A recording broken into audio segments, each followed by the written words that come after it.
Hello guys, welcome to Tacit classes English with Monika.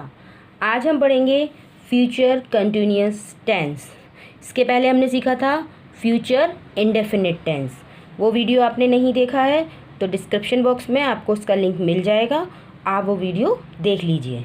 चलिए शुरू करते हैं फ्यूचर कंटिन्यूअस टेंस। इसकी पहचान देख लेते हैं। इस टेंस के वाक्यों में भविष्य में कार्य का जारी रहना पाया जाता है। कार्य के जारी रहने की अवधि नहीं दी जाती है। ऐसे हिंदी वाक्यों के अंत में रहा होगा, रहे होंगे, रही होगी आदि शब्द आते हैं। देखिए, इस टेंस के वाक्यों में भविष्य में कार्य का जारी रहना यानी कंटिन्यूअस टेंस है, तो कार्य कैसा होगा? जारी रहेगा, कंटिन्यूअसली चलता रहेगा। तो भविष्य में कार्य का जारी रहना पाया जाता है। और कार्य के जारी रहने का समय, अवधि मीन्स होता है समय, कोई टाइम नहीं दिया होता कि कार्य कितने देर तक चलता रहेगा, ऐसा कुछ नहीं है ना। जारी रहना केवल उसमें यही पता रहेगा कि कार्य जो है भविष्य में जारी है। ओके, ये इसकी पहचान हो गई। हिंदी में क्या मिलेगा आपको? सेंटेंस के लास्ट में रहा होगा, रही होगी, रहे होंगे आदि मिलेगा। ओके, हेल्पिंग वर्ब देखते हैं इसका। विल बी या शैल बी। जैसे इंडेफिनिट में देखा था हमने विल या शैल, अब इसमें क्या जुड़ गया? बी और जुड़ गया, विल बी और शैल बी। वर्ब की आईएनजी फॉर्म। ओके, वर्ब की आईएनजी फॉर्म का यूज़ करेंगे इसमें। आइए देखते हैं एफर्मेटिव सेंटेंस। रूल नंबर 1 देखिए, आई और वी के साथ शैल बी और वर्ब की आईएनजी फॉर्म का प्रयोग करते हैं। ठीक है ना, जैसा मैंने आपको उसमें सिखाया था इंडेफिनिट टेंस में आई और वी के साथ शैल, बाकी सबके साथ विल, है ना। इसमें भी वही करेंगे, आई और वी के साथ शैल बी, वर्ब की आईएनजी फॉर्म का प्रयोग करेंगे और बाकी सबके साथ उसका करेंगे विल बी का। चलिए अगला रूल देखते हैं। ही, शी, इट, यू, दे और सभी सिंगुलर और प्लूरल सब्जेक्ट के साथ विल बी और वर्ब की आईएनजी फॉर्म आती है। ठीक है, ये मैंने आपको भी बोला ही था, वही ये रूल में लिखा हुआ है। ओके, चलिए आगे देखते हैं। इसको एग्जाम्पल से समझते हैं। ये तो हुआ इसका रूल, एग्जाम्पल से समझते हैं। मैं अपने भाई को पत्र लिख रहा हूँगा, भविष्य की बात हो रही है, तो I shall be writing a letter to my brother. इसको स्ट्रक्चर से देख लेते हैं। सबसे पहले सब्जेक्ट लिखा हमने, उसके बाद विल या शैल अकॉर्डिंग टू सब्जेक्ट लिखेंगे हम, प्लस बी प्लस वर्ब की आईएनजी फॉर्म प्लस ऑब्जेक्ट। ठीक है, ये इसका स्ट्रक्चर हो गया। आइए इसके कुछ और एग्जाम्पल समझाती हूँ आपको। लड़के फुटबॉल खेल रहे होंगे, the boys will be playing football.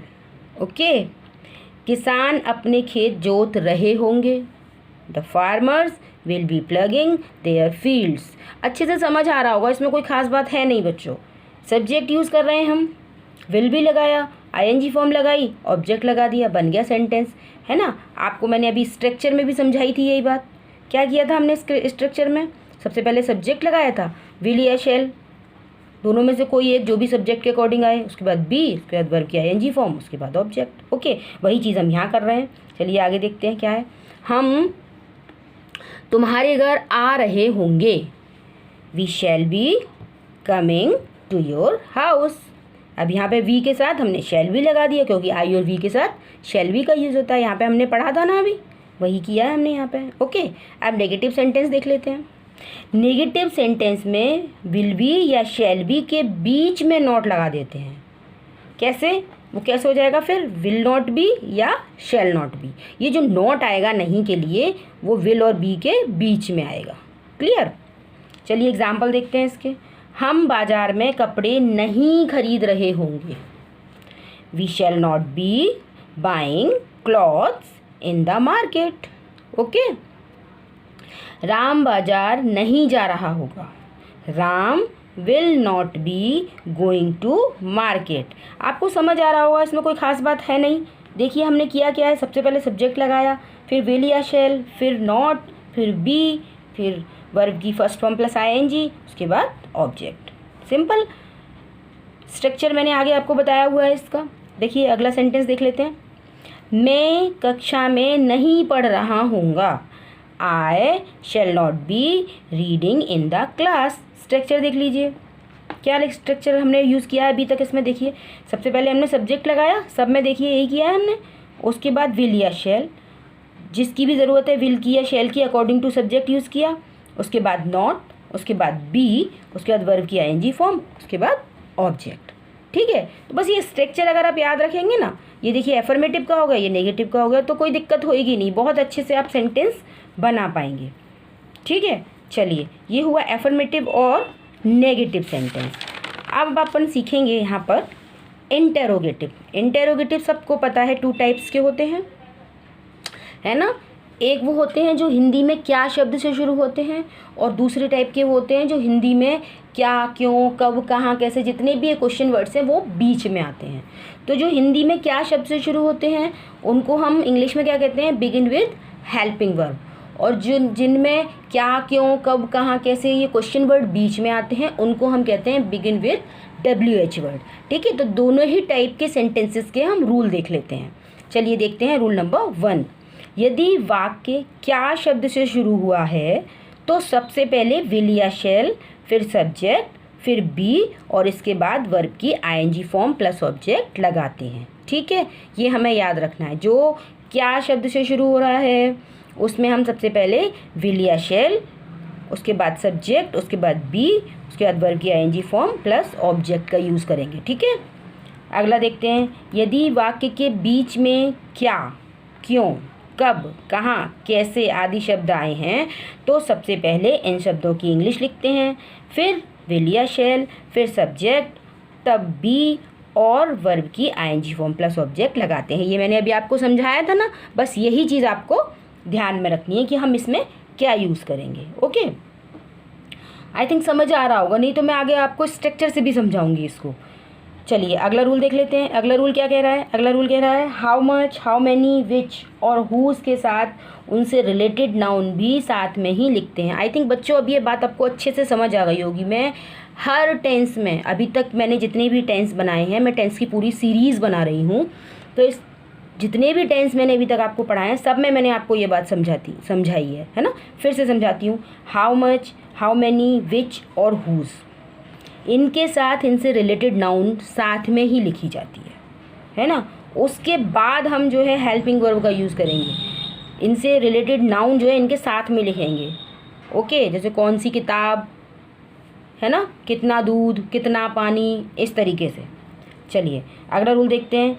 यदि हु ही सब्जेक्ट भी है तो हु के तुरंत बाद विल भी या शैल भी लगाते हैं, क्योंकि हु ही क्वेश्चन वर्ड है और हु ही सब्जेक्ट है। यहाँ पर हमने कहा था ना कि सबसे पहले ये जो क्वेश्चन वर्ड आएंगे इनकी इंग्लिश लिखेंगे, फिर विल, शैल, फिर सब्जेक्ट, फिर बी, ऐसा करेंगे। लेकिन हु वाले में ऐसा नहीं करेंगे। ओके, हु वाले में तुरंत विल भी शैल भी लगा देंगे, क्योंकि सब्जेक्ट तो है ही नहीं, ये हु ही सब्जेक्ट है, यही क्वेश्चन वर्ड है। ये चीज़ हमें याद रखनी है। चलिए आगे देखते हैं। यदि इंटेरोगेटिव सेंटेंस नेगेटिव भी है, यानी इंटेरोगेटिव नेगेटिव सेंटेंस है, तो सब्जेक्ट के बाद नॉट लगाते हैं, फिर बी लगाते हैं। सिंपल सी बात है, आगे और एग्जाम्पल में समझाऊंगी आपको। आइए मैं आपको इन दोनों टाइप के सेंटेंसेस का स्ट्रक्चर समझाती हूँ। सबसे पहले क्या लगाया हमने, विल या shall plus subject plus be plus verb की आईएनजी फॉर्म प्लस ऑब्जेक्ट। दूसरे टाइप के में क्या होगा, सबसे पहले WH वर्ड। WH वर्ड क्या, क्या, क्यों, कब, कहाँ, कैसे, इनकी इंग्लिश, प्लस विल या शैल जो भी हो सब्जेक्ट के according, plus subject plus be plus verb की आईएनजी फॉर्म प्लस ऑब्जेक्ट। ये हो गया दोनों टाइप के सेंटेंसेस का स्ट्रक्चर। आइए एग्जाम्पल से समझते हैं कि हम कैसे यूज़ करेंगे। क्या वह अपना पाठ याद कर रहा होगा? Will he be learning his lesson. देखिए सबसे पहले विल लगाया हमने, उसके बाद सब्जेक्ट, फिर बी, फिर वर्ब की आईएनजी फॉर्म, फिर ऑब्जेक्ट। ठीक है, बिल्कुल अकॉर्डिंग टू जो हमने यहाँ पर स्ट्रक्चर समझाया उसके अनुसार ही किया है ना हमने, बिल्कुल। ठीक है, चलिए अगला देखते हैं। तुम्हारे पिताजी कल कहाँ जा रहे होंगे? कहाँ, ये वर्ड बीच में आ गया, सेकंड टाइप हो गया ये। तो सबसे पहले लिखा हमने वेयर, तो where will your father be going tomorrow. आ गया समझ में? चलिए अगला देखते हैं। कमरे में कितने लड़के सो रहे होंगे। देखिए कितने वाला आ गया, मैंने बताया था अभी how much, how many, which, whose, इनसे रिलेटेड नाउन साथ में लिखते हैं। तो देखिए अब कितने लड़के, हाउ मैनी बॉयज़ साथ में आया इससे संबंधित नाउन, तो how many boys will be sleeping in the room. आ गई ना बात समझ में। चलिए आगे देखते हैं। मैदान में कौन खेल रहा होगा। Who will be playing in the field. Who के तुरंत बाद विल बी का यूज़ कर दिया। आप कोई और सब्जेक्ट हमने लेके नहीं आए, क्यों, क्योंकि हु ही हमारा सब्जेक्ट है और हु ही हमारा क्वेश्चन वर्ड है। ओके चलिए आगे चलते हैं। क्या तुम नहीं दौड़ रहे होगे, ये सेंटेंस कैसा हो गया, ये सेंटेंस हो गया इंटेरोगेटिव नेगेटिव। से रूल में बताया था ना मैंने, इंटेरोगेटिव सेंटेंस नेगेटिव भी है तो सब्जेक्ट के बाद नॉट लगाते हैं, फिर बी लगाते हैं। बाकी सब वैसा ही रहेगा स्ट्रक्चर जैसा मैंने आपको समझाया, सिर्फ हमें क्या कर देना है, हमें नॉट का यूज़ कर देना है।